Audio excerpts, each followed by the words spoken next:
Dans ONU Hebdo cette semaine, à Goma, se tient actuellement le procès du chef milicien Tcheka. Nous reviendrons sur les débuts de ce procès dans la rubrique ONU et nous. Toujours dans la rubrique ONU et nous, la MONUSCO poursuit inlassablement ses efforts pour prévenir son personnel des cas d'abus et exploitation sexuelle. Nous sommes à Goma.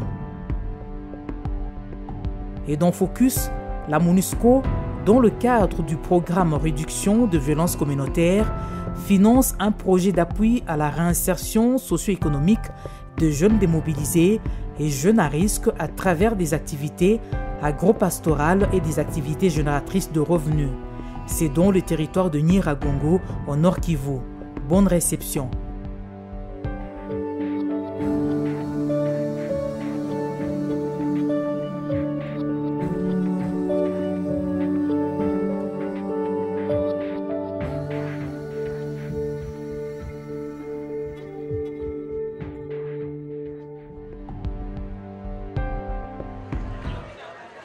Cours militaire opérationnel de Goma.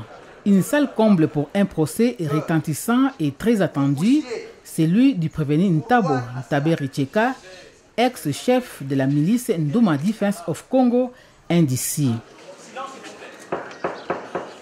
Preuve que le procès est peu ordinaire, le procureur militaire est obligé de rappeler à l'ordre le public. Un public impatient de voir l'accusé, mais aussi et surtout de l'entendre tant sa renommée est sinistre.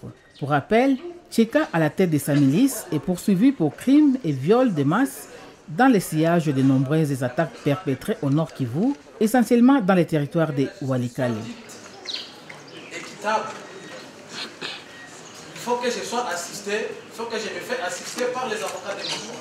Si le procès est peu ordinaire, c'est aussi parce que le gouverneur de province, Julien Paluku, et le chef du bureau de la MONUSCO, Goma Daniel Ruiz, ont tenu à afficher leur présence. En ma qualité de conseil du prévenu, je dois entrer régulièrement. Un milicien de la trempe de Tcheka devant la justice est un signal fort à l'endroit de tous les autres miliciens qui écument encore la province du Nord Kivu.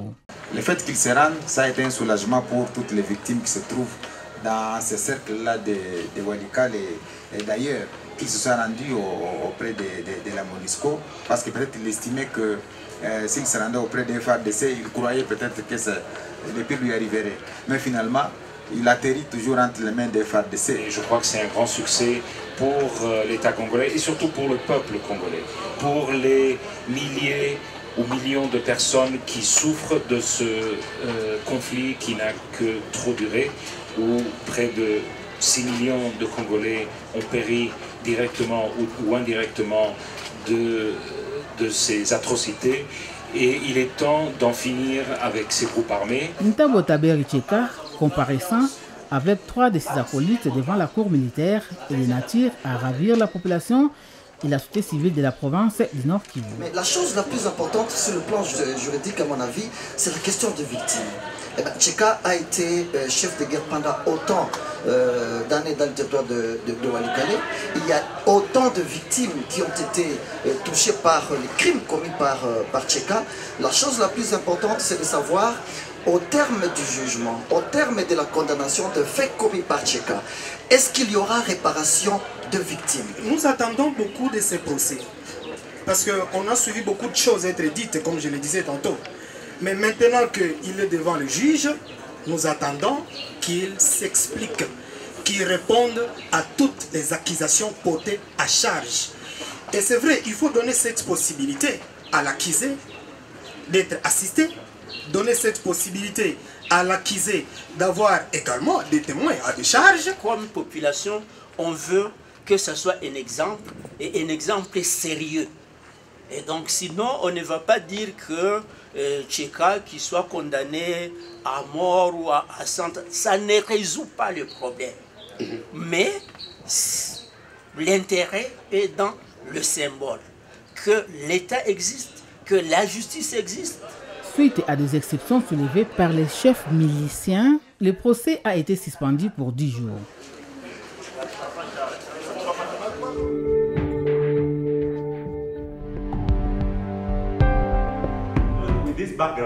C'est un atelier de formation des points focaux des militaires sur les questions d'exploitation et des abus sexuels qui pourraient éventuellement commettre sur la population locale et les bénéficiaires de notre assistance. Cet atelier a pour but de renforcer leur capacité, de les former sur ce que ça veut dire l'exploitation et les abus sexuels, et ensuite sur quel est leur rôle, quelles sont leurs responsabilités pour lutter contre ces fléaux et aussi pour prévenir ces fléaux, mais aussi pour dénoncer. As a female military, cet atelier m'a permis, en tant que femme et militaire, d'enrichir mes connaissances sur les codes de conduite auxquels nous sommes astreints et auxquels nous devons, en tant que militaires, nous conformer. Maintenant, je connais mieux ce qui constitue un acte d'exploitation et abus sexuels dans cette mission. Je connais également comment rapporter les cas, que faire lorsque des cas sont signalés puis détectés, la finalité des rapports sur les cas signalés et l'assistance éventuelle faite aux victimes.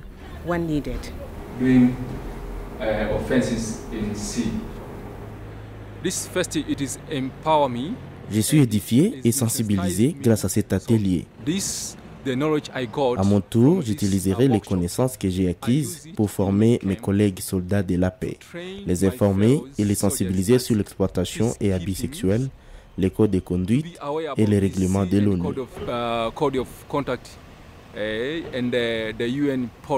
En tant que soldats de la paix, on doit respecter la volonté des Nations Unies, on doit s'abstenir d'aller à l'encontre de la politique de l'ONU.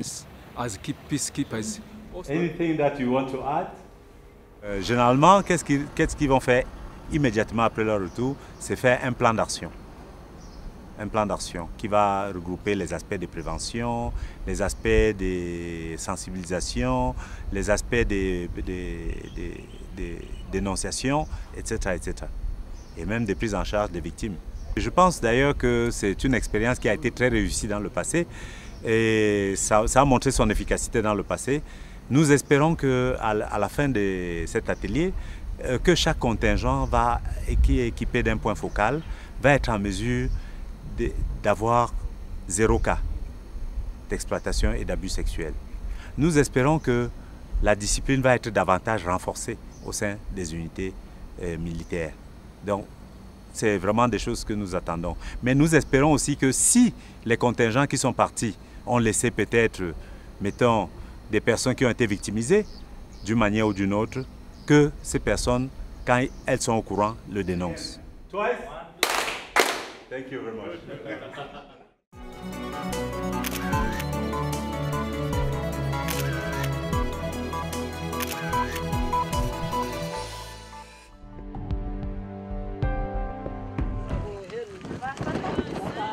Mounigui, un groupement à la lisière de la ville de Goma, dans le territoire de Nyiragongo. Cette partie de la province du Nord Kivu bénéficie du programme de réduction des violences communautaires destiné aux démobilisés et jeunes à risque. Les démobilisés, ce sont les combattants qui ont accepté de déposer les armes volontairement, entrant par là même dans le processus DDR, autrement dit, désarmement, démobilisation et réintégration. Pour le cas présent, il s'agit des démobilisés en provenance de Kitona. Par jeunes à risque, il faut entendre les jeunes qui sont des potentiels recrues pour les groupes armés. À travers les activités qu'on est en train de mener au niveau de la MONUSCO, à travers tout le Nord Kivu, il n'est pas évident qu'on peut toucher tous les gens, tous les bénéficiaires, c'est impossible. Donc au fait, ce qu'on fait, parce qu'on est sur les différents territoires dans le Nord Kivu, on essaie de travailler à différents niveaux et sur différents domaines, dépendamment des propositions et des besoins identifiés au niveau des communautés. Donc, nous essayons de faire des activités pour toucher une partie des gens, mais ces projets aussi doivent avoir des impacts sur les autres personnes. Donc, c'est pourquoi j'ai mentionné tout à l'heure dans mon discours que ces projets auront des impacts sur toute la communauté, parce que c'est d'abord les bénéficiaires directs et les bénéficiaires indirects. Une cinquantaine de démobilisés, une dizaine de jeunes à risque, et une cinquantaine de femmes bénéficieront d'un appui à la réinsertion socio-économique à travers des activités agro-pastorales et des activités génératrices de revenus. Le projet financé par la MONUSCO est exécuté par Action et Soutien au Développement Intégral ASDI. Yaobali Fall Albert est l'administrateur du territoire de Nyiragongo, dont dépendent les 3 groupements bénéficiaires, à savoir Moudja, Roussayo et Mounigui. Le territoire est vraiment réjoui à travers ces projets. C'est ça ce que c'est un souci qui nous avait animés il y a longtemps. Tous mes chefs de groupement se souviendront très bien que le Conseil de sécurité du territoire de Nyiragongo s'était plus préoccupé de la manière de survie, de démobiliser et des jeunes. Parce qu'en fait, il n'y a pas d'emploi pour le moment. Qu'est-ce que nous pouvons faire pour réduire l'insécurité dans notre territoire? Alors cela est bienvenu à propos.